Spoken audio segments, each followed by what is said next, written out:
आप सब मेरी बात से मुत्तफिक होंगे कि इन तमाम अफराद की शख्सियत एक दूसरे से बहुत मुख्तलिफ है।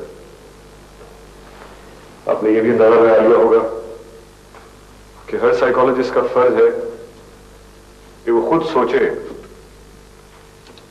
कि वो कौन से फैक्टर्स हैं जिनकी वजह से किसी एक शख्स की शख्सियत एक खास सांचे में ढल जाती है।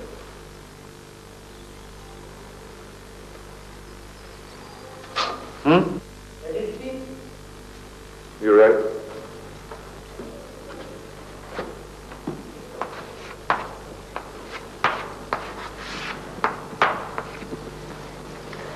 हेरिडिटी, विरासत, और कोई फैक्टर? आयशा?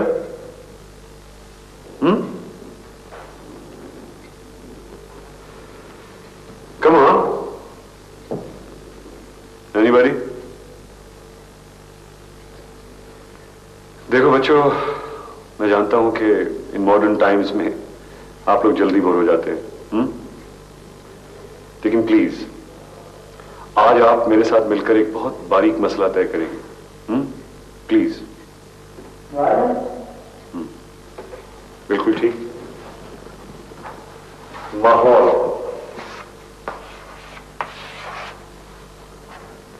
तकरीबन तमाम ही साइकोलॉजिस्ट इस बात पर मुत्तफिक हैं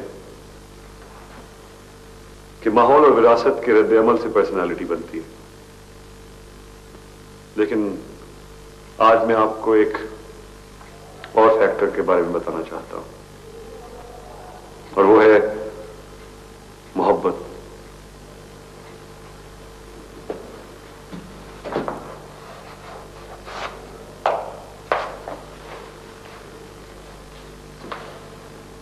माहौल और विरासत के अलावा ये तीसरी कुव्वत जिसका मैं जिक्र कर रहा हूं, मैं चाहता हूं कि मेरे तालिब इल्म उसे गौर से स्टडी करें और मुझे बताएं कि मैं कहां तक दुरुस्त हूं। मेरी थियरी यह है कि इंसान की शख्सियत पर सबसे ज्यादा वो मोहब्बतें असरअंदाज होती हैं जो वो खुद करता है। वो मोहब्बतें जो हमसे की जाती हैं ना तो हमारे कल्ब की माहियत को बदलती हैं और ना ही हमारे जिस्म पर असरअंदाज होती हैं। लेकिन जब हम खुश हो सकते हैं, गम की अथाह गहराइयों को छू सकते हैं, जब मोहब्बत हमारे अंदर बेदार होती है, तब हमारी पर्सनालिटी का रंग, रुख, वज़ा और जसामत मुअय्यन होती है। जब कोई नालायक स्टूडेंट यकायक फर्स्ट आने लगे या कोई मामूली सी लड़की जाज़िब नजर आने लगे, तो उसकी पर्सनालिटी में यह तब्दीली माहौल या विरासत की वजह से नहीं, बल्कि ये उसकी मोहब्बत है जो उसके दिल में फूटती है और उसके सारे वजूद को अपने लपेट में ले लेती है। क्यों सर? मैं तुम्हें अपनी जिंदगी की एक मिसाल लेकर बताना चाहता हूं। मैं एक बेहद बदतमीज, बहुत गुस्ताख, संगदिल, दिलचकन वाक़या हुआ था। फिर मेरी शख्सियत में एक भूचाल आया।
आज शबे बारात है, आपको इतना भी मालूम नहीं? हाँ मालूम तो है शायद, मगर ऊपर कोठे पे तो बड़ी हवा है। हाँ तो हवा का क्या है, वो तो हर वक्त चलती रहती है। कोई मोमबत्तियां जलानी थोड़ी बंद कर देता है, वो चलती रहेगी, मोमबत्तियां बुझाती रहेगी, हम और जलाते रहेंगे, चरागा करते रहेंगे। आपको बहुत खुशी है शबे बारात की? आपको नहीं?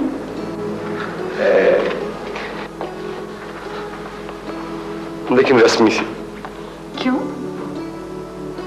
मैं जिन स्कूल कॉलेज में पढ़ा हूं ना, वहां अपने मजहब, अपनी तहजीब और अपने रिश्तेदारों से ताल्लुक रखना रुजत पसंदी और फसूकी की अलामत समझा जाता था। मैं आपकी बात समझी नहीं। जिन स्कूल कॉलेज में मैं पढ़ा हूं, उन्होंने मुझे मुसलमान रहने नहीं दिया। ये कैसे हो सकता है? इंसान अगर कलमा गो हो तो वो तो रहता ही मुसलमान है हर हालत में। लेकिन जुबानी कलामी ना। अच्छा ये बताएं कि आप शब बारात हमेशा मनाती हैं? हमेशा। हमेशा रोजे रखती हैं? वो तो सभी रखते हैं, इसमें अचंभे की क्या बात है? अगर कोई यूरोपियन आपके घर आके ठहरे तो भी आप उसके सामने रोजे रखेंगी, नमाज पढ़ेंगी? हाँ क्यों नहीं। अगर आप लंदन जाएं, वहां भी शब बारात मनाएंगी सबके सामने? तो और क्या, छुप कर? और अगर उन्होंने आपको पसमानदा समझा तो भी? अगर उन्होंने आपको हकीर, जंगली, वहशी, फैनेटिक समझा तो भी? अगर इन्होंने, इन मगरबी तहजीब याफ्ता लोगों ने इस बिना पर आपसे नफरत की तो, अगर आपका तमस्खुर उड़ाया तो, आपको कमतर समझा तो करते रहे नफरत। मैं उनकी खातिर अपना ईमान तो नहीं छोड़ सकती।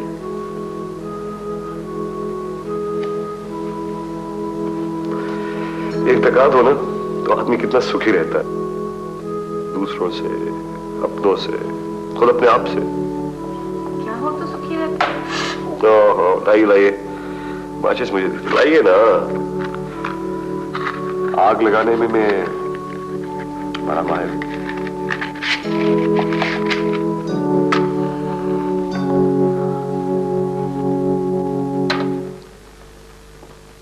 आपने कई बार देखा होगा कि मोहब्बत करने वालों में पर्सनालिटी क्लैश होता है, शख्सियत का तजाद, टकराव। जिस पर्सनालिटी में कन्विक्शन ज्यादा होती है वो गालिब आ जाती है। यहां मैं एक और बात भी वाज़ेह करता चलूं। औरत का खोल बाहर से बहुत नरम होता है, उसको अंदर से तब्दील करना बहुत मुश्किल होता है।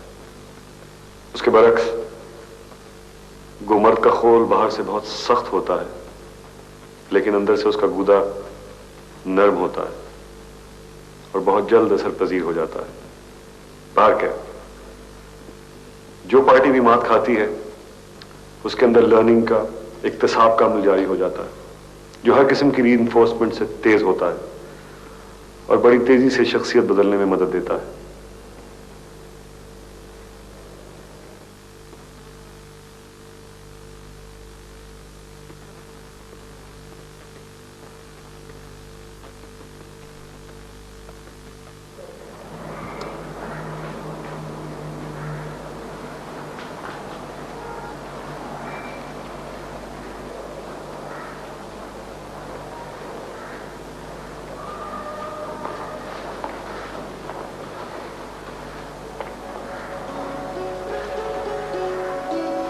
जमीला, मैंने कुछ सुना है। क्या? क्या आप जा रही हैं? जी वो अब्बा जान का तार आ गया है। इतनी जल्दी? जल्दी कहाँ है इम्तियाज भाई, 3 महीने तो हो गए पुप्पी जान के पास आए हुए। अच्छा आप ऐसे करें ना, आप अपनी अम्मी से कहें वो चली जाएं। आप प्लीज कुछ दिन के रुक जाएं और प्लीज। हाय अल्लाह, ऐसे कैसे हो सकता है? हो सकता है, क्यों नहीं हो सकता? अगर आप चाहें तो सब कुछ मुमकिन है। आप ऐसे दस बस्ता से क्यों खड़े हुए हैं? बैठिए ना। जी वो दरअसल मैं दरअसल बहुत नर्वस हो रहा हूँ। क्यों? पहली बार झूठ बोलो, पहली बार चोरी करो, पहली बार एतराफ। इम्तियाज भाई क्या हो गया? आपको तो पसीना आ रहा है। वो जमीला, दरअसल तुमने I mean, आपने मुझे खुदा के इतने करीब कर दिया है कि मुझे डर है कि अगर आप चली गई तो फिर मैं फिर पहले जैसा हो जाऊंगा। खुदा और मजहब मेरी अपनी कन्विक्शन नहीं है, ये सब आपकी वजह से है। हाय अल्लाह ना करे। देखिए अगर तालीम मुकम्मल ना हो ना तो मुर्शिद के जाते ही मुरीद मुर्तद हो जाता है। तौबा कीजिए इम्तियाज भाई।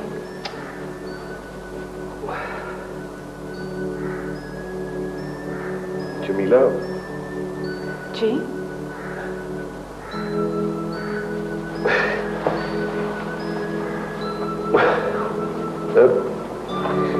जमीला,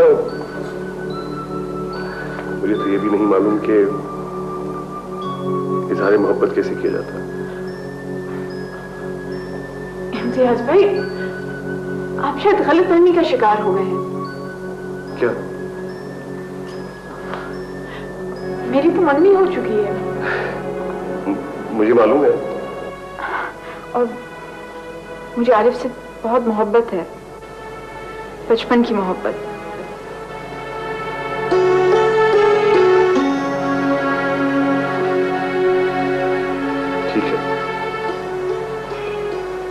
ठीक है जमीला, लेकिन किसी से मोहब्बत तो की जा सकती है ना, चाहे एक तरफा ही क्यों ना। लेकिन किसी को अपनी मोहब्बत पर मजबूर नहीं किया जा सकता। मैंने तुम्हें बोल तो नहीं किया। अब इस कदर भी शर्मिंदा ना करें इम्तियाज भाई।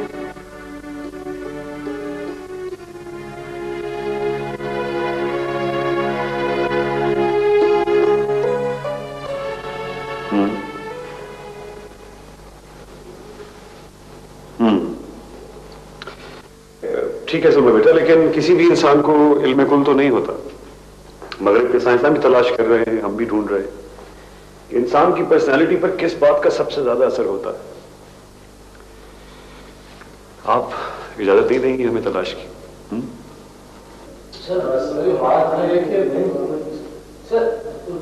देखो माजिद, मेरे ख्याल से तुम यही गलत हो।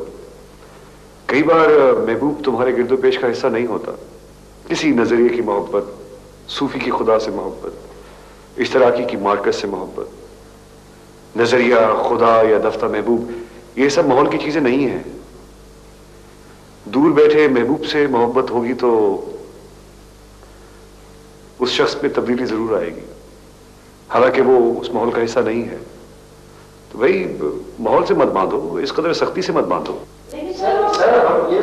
एक मिनट प्लीज, तो भाई माहौल से मत बांधो, इस कदर सख्ती से मत बांधो। एक मिनट प्लीज, एक करके देखिए। मेरी भी थ्योरी यही है कि वो मोहब्बत जो हमसे की जाती है वो हमारी अना को सेटिस्फाई करती है, लेकिन पर्सनैलिटी पर असरअंदाज नहीं होती। लेकिन वो मोहब्बत जो हम करते हैं वो हमें अंदर से तोड़ती मरोड़ती है। वो मोहब्बत जो हम टूट कर करते हैं किसी से, वो असरअंदाज होती है। बात सुनिए, अगर आप बोर हो रहे हैं तो आप क्लासरूम से बाहर जा सकते हैं।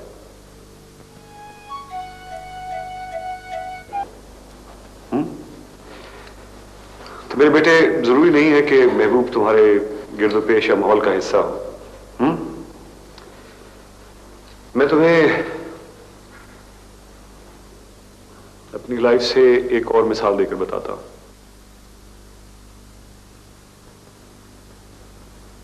क्या तालिब इल्म तबका, जो किसी शहरी आबादी का सबसे ज्यादा ज़हीन तबका होता है, अपने सामने मुल्क की मईशत, सामियत, सियासत को चौपट होती देखे और चुप रहे? घर को लुटता देखे और खामोश रहे। सदर गरामी कदर, क्या तालिब इल्म के अंदर दिल नहीं होता? उसकी शरियानों में खून नहीं होता? क्या वो महसूस नहीं करता? सदर गरामी कदर, तालिब इल्म को जबरदस्ती सियासत से अलहदा रखा जा रहा है ताकि वो किसी इनकलाब का पेश खेमा न बन जाए, ताकि वो तरक्की की राह पर गामजन न हो जाए, ताकि वो अपने हमवतनों को बेदार ना कर दे। मैं तो सदर ग्रामी कदर कायदे हज़्ब इख्तिलाफ से सिर्फ इतना कहूंगी, शाह परस्ती और बादशाह परस्ती छोड़ दो, खुद ही तुम्हें तालिब इल्म के हुकूक नजर आने लगेंगे। नहीं तेरा नशेमन कसरे सुल्तानी की गुंबद पर, तू शाही है बसेरा कर पहाड़ों की चट्टानों पर।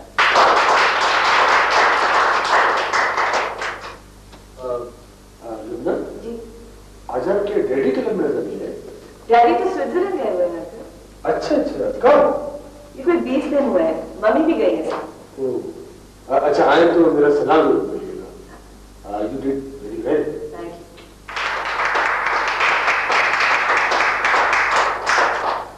अब हिज़्ब इख्तिलाफ से इम्तियाज अहमद मौजू की तदीद करेंगे।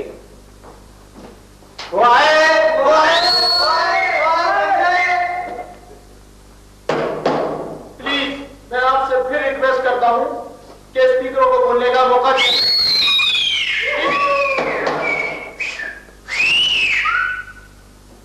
साहिब सदर, मेहमानान गिरामी, बहनों और भाइयों,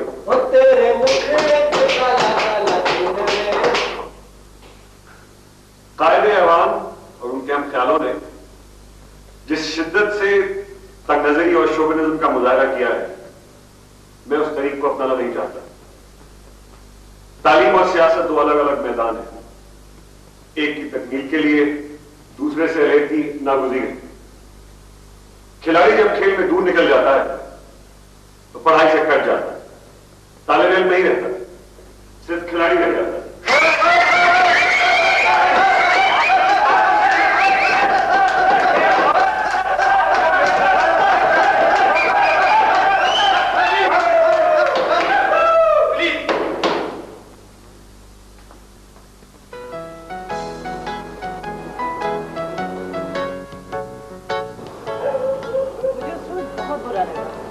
उन लड़कों ने आपको फेयर चांस नहीं दिया बोलने का। कोई बात नहीं, जिंदगी में कई बार फेयर चांसेस नहीं मिलते। मैं झगड़ा नहीं करता। क्यों? लाइफ तो उनकी बनती है जो झगड़ा करना जानते हो। लाइफ बनाने के कोई सेट किस्म के कायदे कुलिये नहीं होते मिस लुबना। जद्दोजहद तो करनी जरूरी होती है ना इम्तियाज साहब। जद्दोजहद किए बगैर तो ना इंसान आगे बढ़ता है ना कौमें आगे बढ़ती है। किस सिमत की जद्दोजहद? देखेगा कोई शख्स पियानो के गलत नोट बड़ी जद्दोजहद के बाद बजाना सीख भी ले तो दुरुस्त नोट तो सारी जिंदगी नहीं लगा सकता ना। आपने साइकोलॉजी में पढ़ा होगा। ये तो आपने गलत एग्जाम्पल दिया। आप माइंड ना करें, आप स्टडीज में तो फर्स्ट आते हैं लेकिन आपके जनरल आइडियाज बहुत पीछे हैं। मेरे डैडी कहते हैं कि स्टूडेंट बॉडी को तो गाइड नहीं मिलता, वरना वो क्या शेर है, जरा नम हो तो ये मट्टी। आपके डैडी मुझे गाइड करेंगे? हाय खुशी से। आप आए ना प्लीज हमारे घर। मेरे डैडी तो तलाश में रहते हैं स्टूडेंट्स के। I will. Thank you very much. By the way, trophy जीतने की मुबारकबाद। Thank you. चाय पियेंगे ना?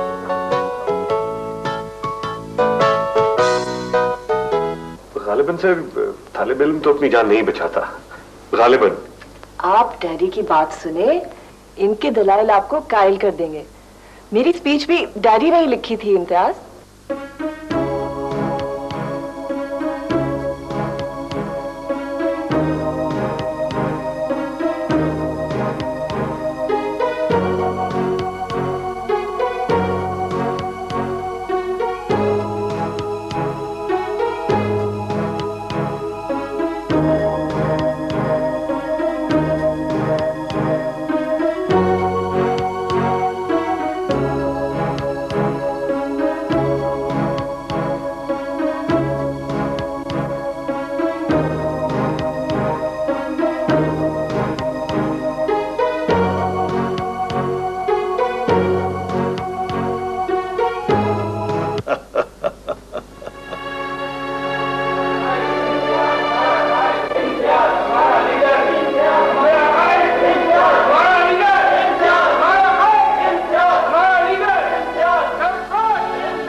ठीक,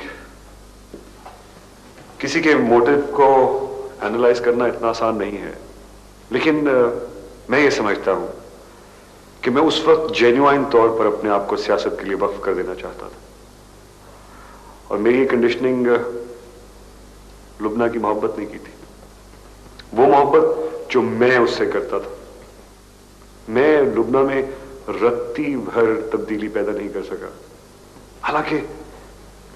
हालांकि खुद मुझ में कितनी बड़ी तब्दीली आई।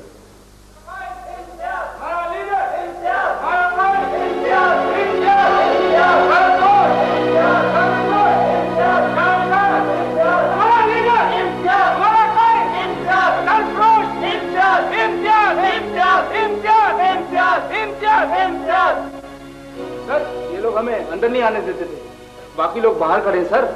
सर, हमने भी हवालात को आग लगाने की धमकी दी है। वाह जी वाह, सुभान अल्लाह, और जीते रहो काका। सर हमने स्ट्राइक कर दी है, कॉलेज बंद हो गया है। सर, सारे कॉलेज बंद करा देंगे और 2-4 रोज में यूनिवर्सिटी भी क्लोज।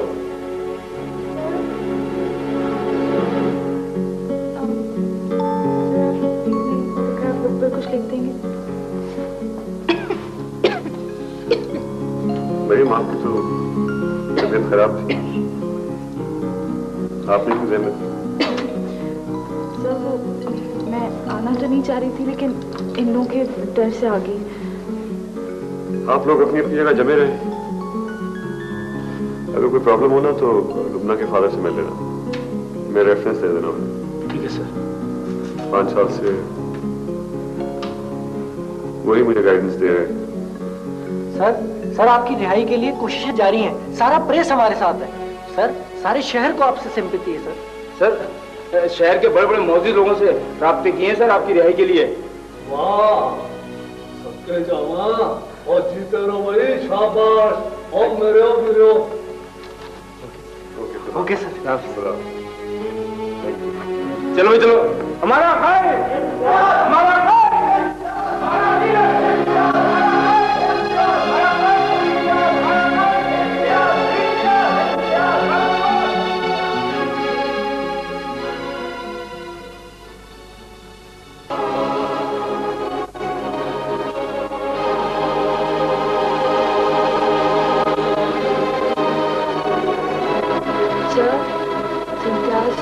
मेरे पास सवारी नहीं है, आप मुझे हॉस्टल तक छोड़ देंगे?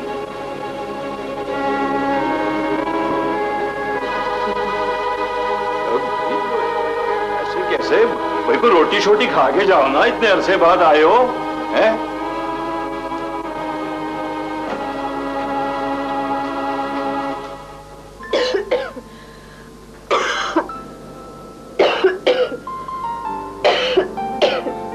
चलो मैं तुम्हें हॉस्टल छोड़ा था।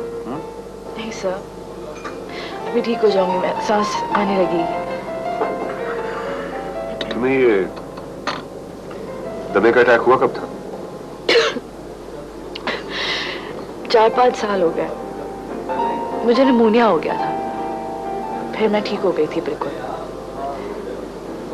बस पर कॉलेज जाया करती थी, रीगल से एक लड़का चढ़ा करता था बस पर। उसे देखकर मेरा सांस बंद हो जाया करता था खुद ब खुद। तुमने उसको बुलाया नहीं, बताया नहीं उसको? जिसे देखकर मेरा सांस बंद हो जाया करता, उससे अगर मैं बात कर लेती तो मैं मर नहीं जाती। उसने भी तुम्हें लिफ्ट नहीं करवाई था? वो ऐसा लड़का नहीं था सर, लिफ्टिया किस्म का। उसे मालूम नहीं हुआ कि तुम बीमार? पता नहीं। वैसे अगर वो मुझे एक मर्तबा भी सेहतयाब होने को कह देता ना, तो फिर शायद मुझे कभी अटैक नहीं होता। इस हद तक? सर, किसी किसी आदमी की आंखों में, बातों में, हाथों में शफा होती है। सही बताइए कि उस शख्स में ये कुव्वत पहले से होती है या हम उसे अता करते हैं? मरियम, चलो चलो, मैं तुम्हें किसी क्लिनिक ले चलता हूँ। हाँ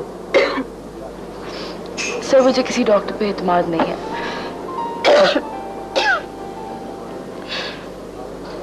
मेरे ख्याल में सर कि एक दिन एक मसीहा आएगा और मैं एक नजर में शफायाब हो जाऊंगी। मेरे ख्याल में सर कि हर शख्स का दुनिया में कोई ना कोई मसीहा जरूर होता है, सिर्फ वो मिलता ही नहीं है वक्त पर।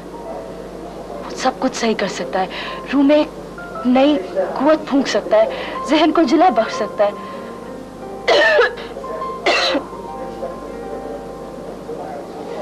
मुझे देखते रहिए sir.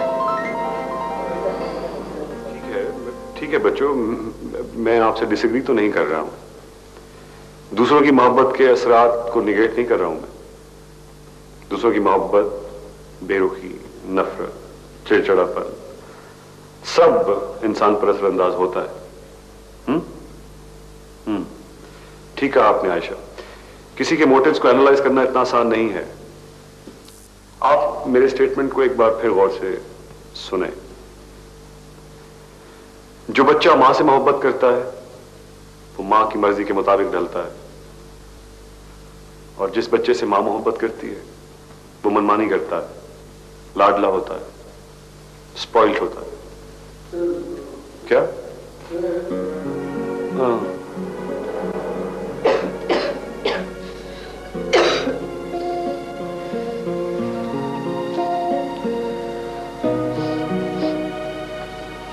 Thank God finally hostel गया तो मालूम हुआ कि आप आंटी का शिफ्ट हो गई। बड़ी मुश्किल से आंटी घर का पता मालूम हुआ। पता मिला तो घर नहीं मिला, फिर लेन नहीं मिली। 3 घंटे हैं तुम्हारे जिम्मे का पता मालूम हुआ। पता मिला तो घर नहीं मिला, फिर लेन नहीं मिली। 3 घंटे हैं तुम्हारे जिम्मे। सॉरी सर, वो कल शाम को सुपरिटेंडेंट ने मुझे मशवरा दिया था कि मैं आंटी के घर शिफ्ट हो जाऊं। क्यों? वो कहती हैं कि अपने किसी रिश्तेदार के यहाँ चली जाओ, वहां पर किसी डॉक्टर या मेडिकल एड की जरूरत, या फिर बिलाखिर हॉस्पिटल। उस उल्लू की दम सुपरिटेंडेंट को क्या खाक पता है? इलाम हुआ है ना उसको तुम्हें किन चीजों की जरूरत। ना गुस्सा, और वो भी एक हमदर्द इंसान पर। काम कर रही थी वो, हमदर्दी खाक नहीं है उसको तुमसे। सर क्या आर्टिस्ट क्या चीज होती है? कैसे पैदा होता है आर्टिस्ट? मुझे क्या पता, मैं आर्टिस्ट थोड़ा ही हूं। कभी कभार बहुत मामूली इंसान भी बहुत बड़े आर्टिस्ट हो जाते हैं। उनमें ये स्ट्रीक कैसे पैदा होती है? सेब काट के दूं तुम्हें? पर बात क्या करें अपनी तनख्वाह। अरे सुनो, इसमें तुम्हारी ब्लड रिपोर्ट्स भी है, मिक्सचर है दिन में 2 बार। ऑलराइट सर, क्या आर्टिस्ट बहुत शदीद आशिक होते हैं? सारी दुनिया उन्हें पूछती है, वो बस एक ही बुत के कदमों में ढेर होते रहते हैं। बुत तो कभी कभार भूल जाता है, लेकिन ढेर होने की कैफियत नहीं जाती। क्या हुआ? कुछ नहीं, वो जरा सा किसने कहा था आपको सेब काटने को? बच्चे, कभी कभार तो मुझे बस ये फीलिंग होती है कि मैं आपकी स्टूडेंट नहीं, आपकी टीचर हूँ। मैं डिटॉल लेके आती हूँ।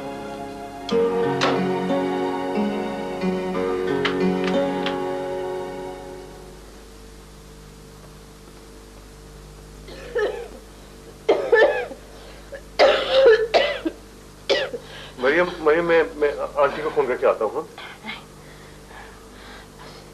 20-25 दिन के बाद सारी फैमिली बाहर निकली, फिर आप उन्हें फोन कर दी। मेरी सारी पेंटिंग मुकम्मल है ना? मैं टैक्सी लेकर आता हूँ, अस्पताल चलते। फिर आने लगी सांस।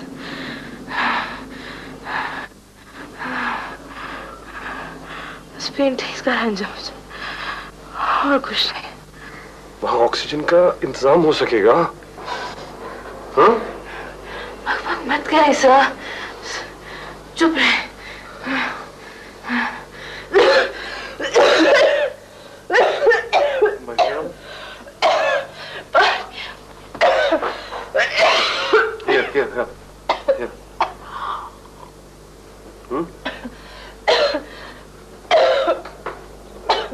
सुनो मरियम, तुम्हें उस चोर का पता मालूम है? किस चोर? वो जो बस स्टैंड पर आया करता था, रीगल चौक के पास। छोड़िए सर उसको। देखो, मैं उसको कान से पकड़ कर लेकर आऊंगा तुम्हारे पास। तुम मुझे उसका फोन नंबर बताओ ना, मैं उसको फोन करके लेके आऊंगा। Please please Mariam. नहीं Mariam, please please.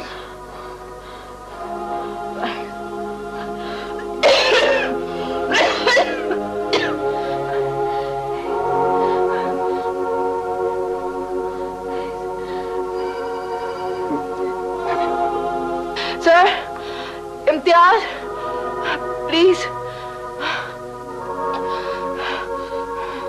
Sir, please मुझे छोड़ कर नहीं जाए सर, प्लीज सर।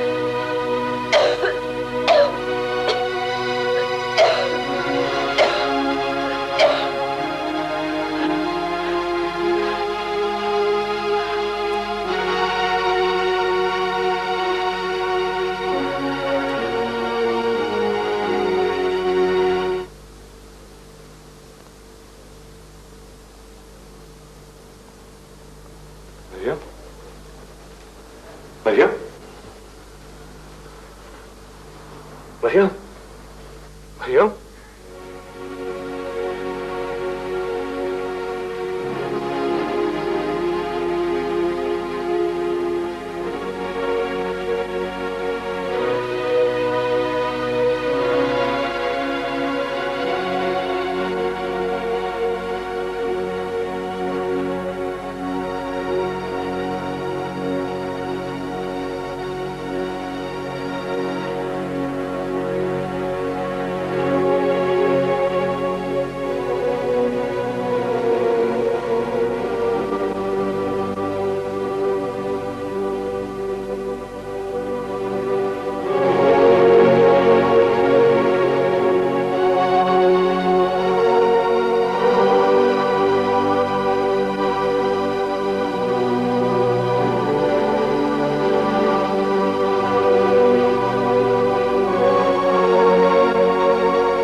साइकोलॉजी का इल्म हमें बना बनाया प्रिंटेड शक्ल में मिल जाता है, लेकिन हम उसे अपने मुल्क की जिंदगी के पेश नजर रखते हुए नहीं सोचते।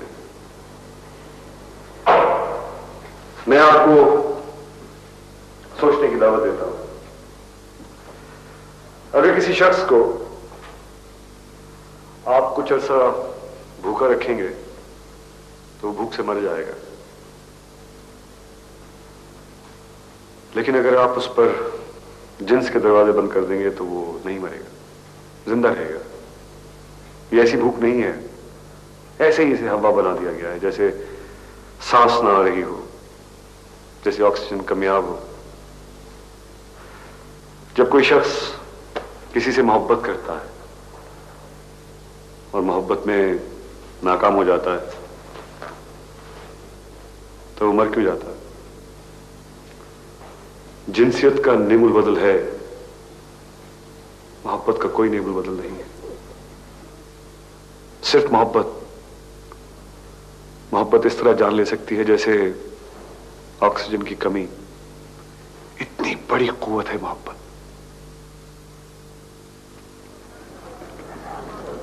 Very good.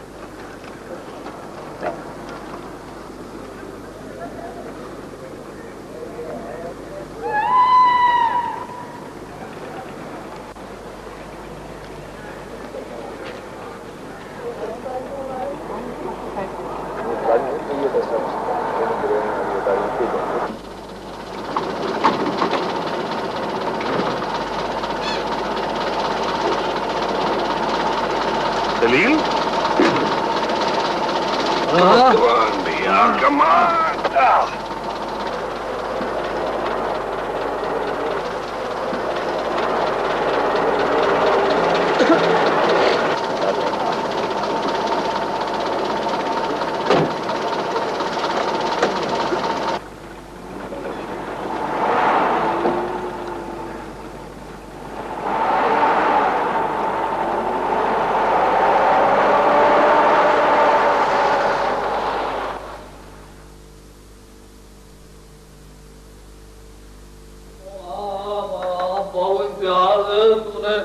मुझे उठा लिया, तेरी बड़ी मेहरबानी। ओ भाई आ, तुझे मैं दिखाऊंगा अपने ऐश। ओ बेगम साहब के घर में बड़े ऐश है मेरे।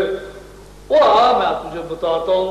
ओ भाई मैं अकेला थोड़ी जानता हूँ, बेगम साहब के गराज में करम पैक लगी हुई है, वो रात को डिलीवरी होती है। हाँ, वो किस ठेकेदार को मालूम नहीं है, वो ये कोई लुकोने वाली बात है। ये कौन शोर कर रहा है? करम अली, करम अली। जी बेगम साहब। इसने आज फिर जबान खोली है अपनी। इसका नशा हरण कर दो ले जाकर। ओ करम अली, वो छोड़ दो। मोटा मोटा कारोबार नहीं है। ओ अब्बास, सुनो। मैं अब चलता हूँ। जी, आप नहीं जाइए।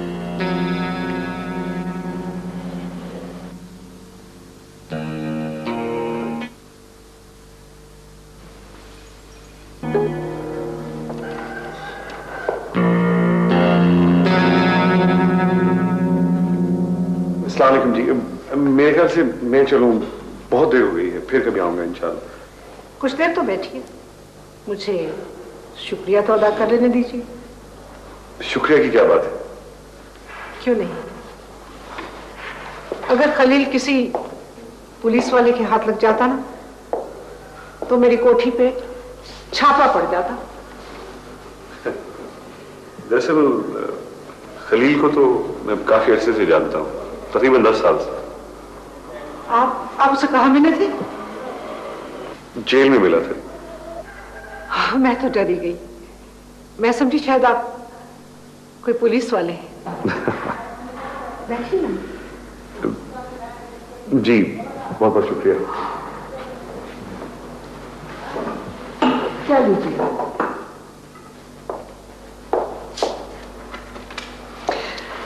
क्या पेश करूं? क्यों? राजदारी हमेशा खरीदी जाती है, मैं दरेग नहीं करती। आप अगर चाहें तो अपना मुंह बंद रखने की मुंह बोली कीमत ले सकते। कैसी राजदारी, कैसा मुंह बंद रखना, ये सब चक्कर क्या है? खलील आपको इस घर तक ले आया है, वरना इस घर तक तो बड़े बड़े लोग भी नहीं पहुंच सकते। मुझे आप पे तरस भी आ रहा है, अब आप यहां से बाहर भी नहीं जा सकते। देखिए, कल मेरी आर्ट्स काउंसिल में नुमाइश है। मैं आपको जाने दूंगी, लेकिन एक शर्त पर। एक वादा कीजिए। जी फरमाइए। वादा कीजिए कि आप मुझे मिलने के लिए अक्सर यहां आते रहेंगे।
आखिर में मैं फिर कहूंगा कि इंसान की शख्सियत या पर्सनालिटी पर सबसे ज्यादा वो मोहब्बतें असरअंदाज होती हैं जो वो खुद किसी से करता है, वो मोहब्बत नहीं जो हमसे की जाती है। दूसरे, गौर से सुनो, हमारी जीन्स में ये बात पहले से तय होती है कि हमारा रंग, कद और बालों की रंगत क्या होगी। हमारी तबाह, हमारी जहानत हमें अपने आबा और अजदाद से मिलती है। इसी तरह मेरी थ्योरी के इंसान की मोहब्बत करने की सलाहियत उसके बाप दादा की रूह, उनकी साइकी, उनके नफ्स से विरसे में मिलती है। इसलिए कोशिश के बावजूद मैं मजनू, महिवाल, उवैस करनी या मंसूर नहीं बन सकता, क्योंकि मेरे अंदर मोहब्बत करने की सलाहियत पहले से फिक्स्ड है। मैं अपने पोटेंशियल, अपनी इस्तिताअत से ज्यादा कभी मोहब्बत नहीं कर सकूंगा। हमारी जबान में इस पोटेंशियल को तौफीक कहते हैं। किसी किसी इंसान को सारी जिंदगी ये तौफीक नहीं होती कि वो मोहब्बत कर सके। इसलिए ना मैं सियासतदान बन सका, ना सूफी, ना नामवर आर्टिस्ट, ना कोई मालदार कशीदिया। शदीद वाकयात और हादसात का मुझ पर, मेरी पर्सनालिटी पर असर होता था, लेकिन आरजी, क्योंकि मेरी मोहब्बत गहरी नहीं थी। वो लोग जो शिद्दत से चाहते हैं उनके अंदर गहरी तब्दीली रूनुमा होती है। उनकी पर्सनालिटी पर मोहब्बत ऐसे छाप छोड़ देती है जैसे थोरोब्रेड घोड़े की पुष्ट पर उसके मालिक का नाम, हमेशा हमेशा के लिए। याद रखना बच्चों, जिन लोगों की पर्सनालिटी छोटी रह जाती है उनमें मोहब्बत करने की सलाहियत भी कम होती है। मोहब्बत करने की कोशिश करो। मोहब्बत पाने की कोशिश जालिम है, खूंख्वार है। मोहब्बत मिलेगी तो पर्सनालिटी फिरौन की होगी। मोहब्बत करोगे तो ओवैसे करनी का रूप इख्तियार करने लगोगे, ठंडा, जाज़िब, पुरसुकून।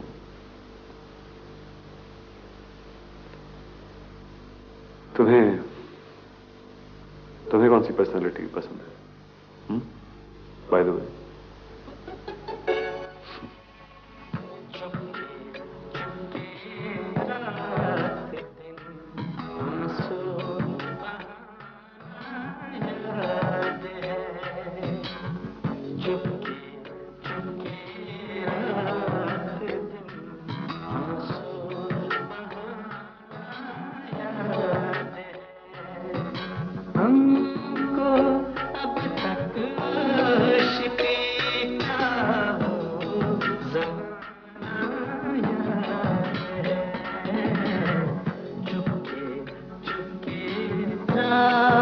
दिन